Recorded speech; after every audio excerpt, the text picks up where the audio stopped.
राष्ट्रवादी काँग्रेसच्या गुंडगिरी विरोधात परभणीत आक्रोश मोर्चा। शेतकरी प्रश्न विचारणाऱ्यांवर हल्ला म्हणजे लोकशाहीवर प्रहार।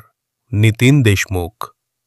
लातूर येथे छावा संघटनेचे प्रदेशाध्यक्ष विजय घाडगे व सहकाऱ्यांवर राष्ट्रवादी काँग्रेसशी संबंधित गुंडांकडून झालेल्या हल्ल्याच्या निषेधार्थ परभणीत छत्रपती शिवाजी महाराज पुतळा परिसरातून जिल्हाधिकारी कार्यालयावर जोरदार आक्रोश मोर्चा काढण्यात आले।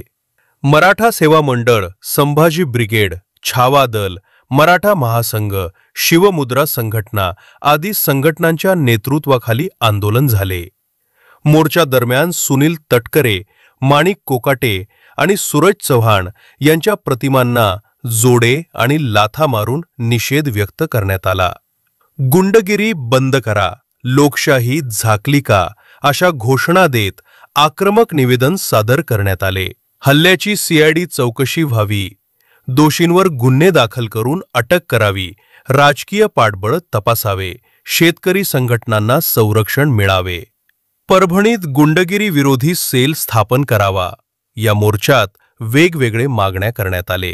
प्रमुख नेतृत्वात नितीन देशमुख, गजानन जोगदंड, बालाजी मोहिते, रामदास अवचार, सूर्यकांत मोगल, संदीप गव्हाणे व अन्य पदाधिकाऱ्यांची उपस्थिती होती।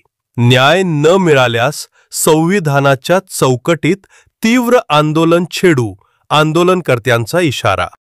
लोकशाही मार्गाने शेतकऱ्याचे नेते विजय घाडगे, छावा संघटनेचे प्रदेशाध्यक्ष हे निवेदन देण्यासाठी आणि कृषी मंत्री जे विधान भवनात पत्ते खेळत आहे त्या संदर्भात बोलण्यासाठी माननीय त्या पक्षाचे प्रदेशाध्यक्ष सुनील तटकरे साहेब यांना भेटायला गेलेले होते।